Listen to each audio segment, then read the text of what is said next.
Hi, today I'm sharing with you 3 by 6 mini journal or bragbook or slambook that I made using 6 by 6 inch papers. I got this idea from various videos that I watched. I think the first time I saw it was on a channel called Mimi Made It Crafts, and she had made a bragbook using 6 by 6 scraps.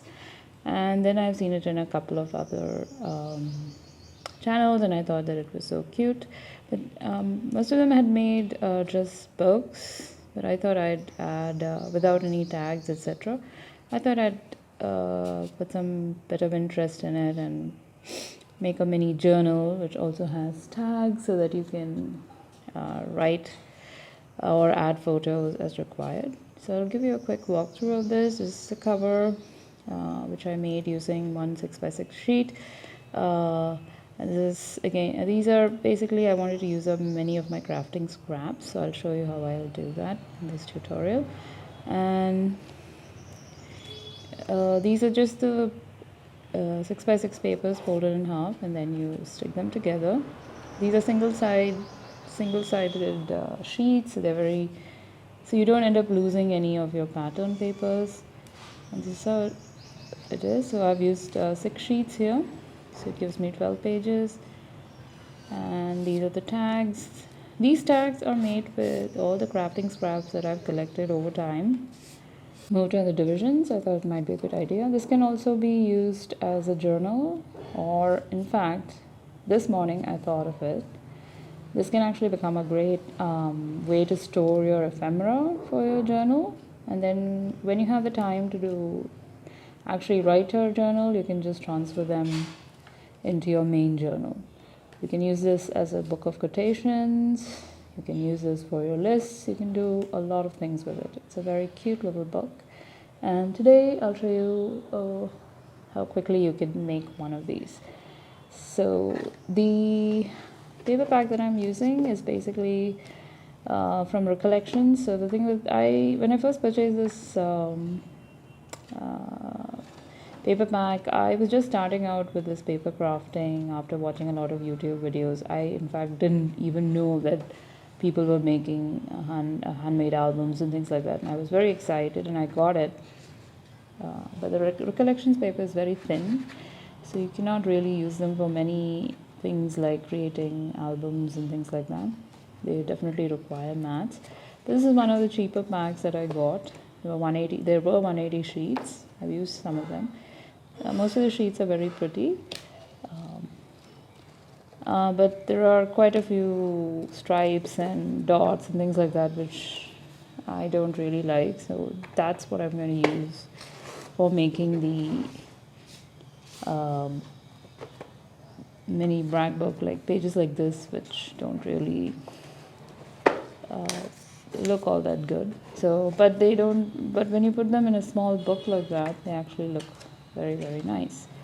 So I'm going to take out these sheets, and once I've taken out the sheets, I'll be right back.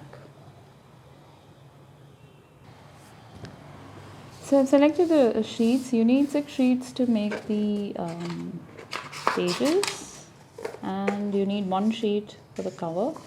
So this time I'm going to make this as the cover, and these are the sheets that I'll make the pages with.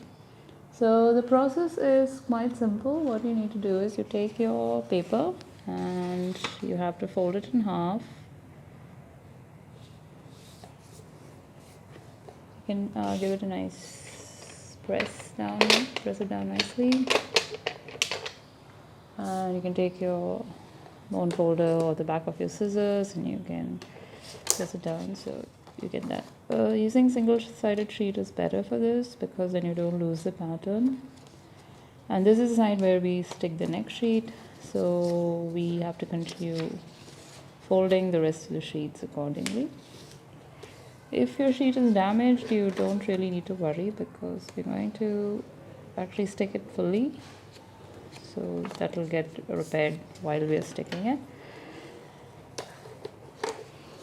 So I'm going to do the rest of it and be back. So I've folded all the sheets in half, and now I'm going to just decide how I'm going to arrange it.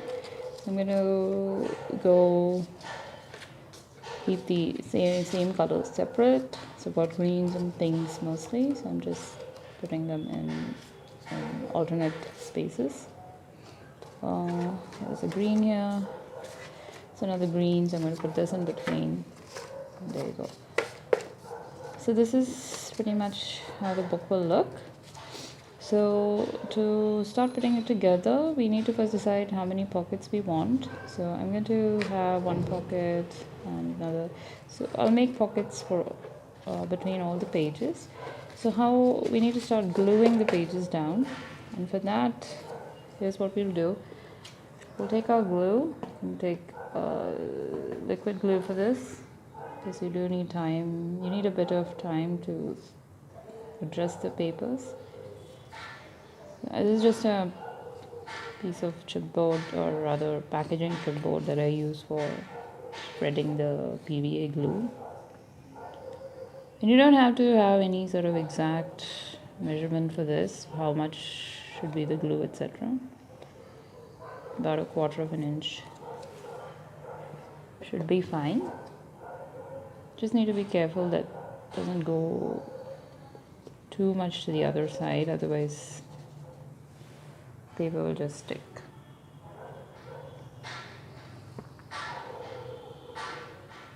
So you can see this is about 1/4 inch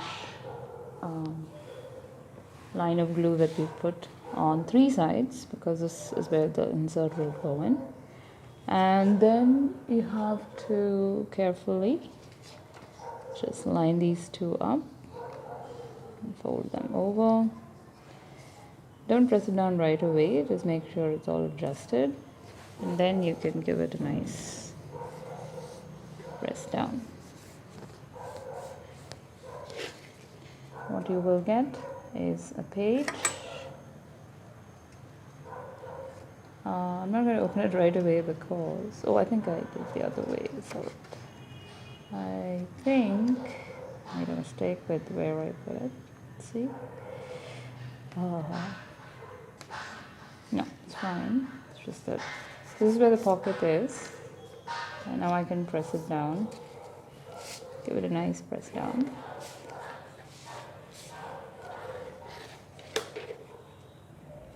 And we're going to leave it to dry, because this is liquid glue.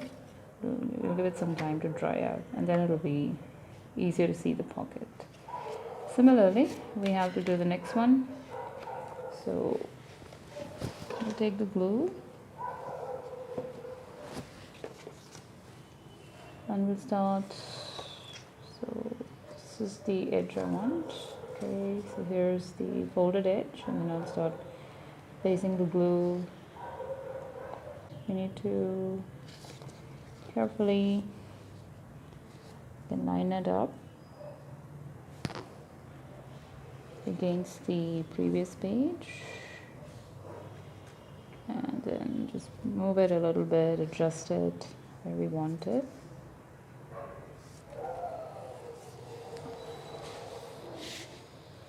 And give it a nice press down. It's a bit off, you can still adjust it. The glue doesn't dry immediately. And so we've got yet another page, and we've got yet another pocket. So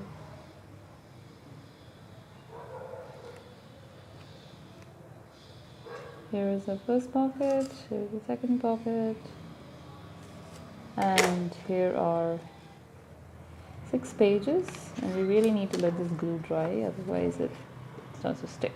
So I'll finish the rest of it and I'll be back with you. So I've completed sticking all the pages together and creating the pockets. So sort of left it fanned out so that the glue dries, and then we can start working on the tags. Start inserting the tags and putting the cover on. So I'll set this aside to dry for a bit, and meanwhile I'll show you the crafting scraps that I'm going to use for creating the tags and the cover embellishments, etc. I'm just going to set it here. So this is what I mean when I say I have all these crafting scraps. So they're basically from stuff like mini albums and things like that I make. So most of my scraps are like rectangular, and they're both like you might get pattern papers and things like that. So I have a lot of scraps. I try to sort of keep them sorted out by covers like cardstock and things like that, but they do get mixed up. So I'm going to make a few, choose a few to create the tags for this particular book that I'm making. So anything rectangular. This time I think I might even choose a few of the old pattern papers. In the previous one I hadn't done that, but in this one I'll probably use these because they're very pretty and they're very nice. And they're already pretty much the size that you need for your for this size of pocket. So yeah, I think I'll go with those. If you have scraps that you're collecting, they can definitely be used in such a fashion. So because the book page height is about 6 inches, and so I'm going to make the tags a little longer than 6 inches. So this is quite wide enough. This is not really wide, so I'm going to possibly mat it on something and then use as a tag. I think that would be nice. So I'm just going to make a few 6-inch sized tags, long tags. This particular piece is about 2 3/4 of an inch, so that's just right enough for the pocket, but I'm going to make it a bit smaller, otherwise it won't go in very smoothly. I'll just bring my ruler. I don't have my ruler lying around here.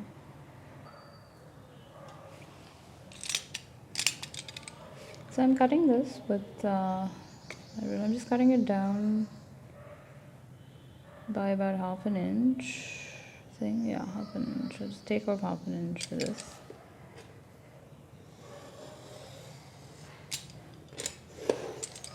And I'll cut it at about 6 inches.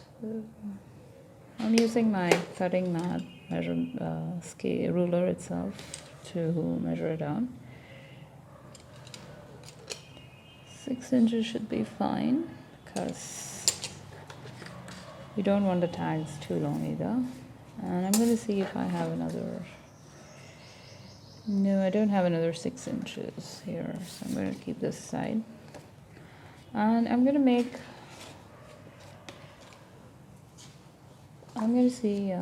do the same thing with this one. I'm going to cut it off 6 inches.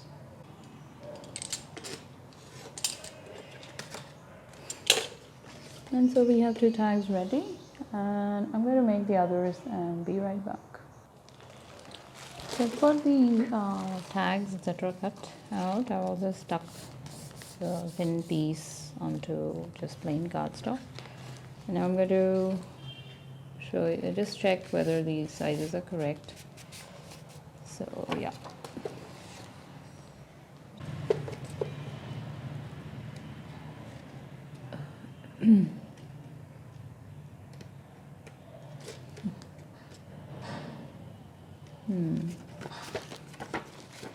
This needs a bit of helping. Put that in there. Oh, it's a tiny tag. Okay, I'm gonna use this tag in the front. I'm gonna use this at the back. I think this is also too short for it. Okay. The tags will become progressively smaller, as you can see, but I don't think it actually matters. It's just a fun sort of book. So the next part of the video, I'll do the decoration of the front cover, and I'll also probably make a longer tag for the back.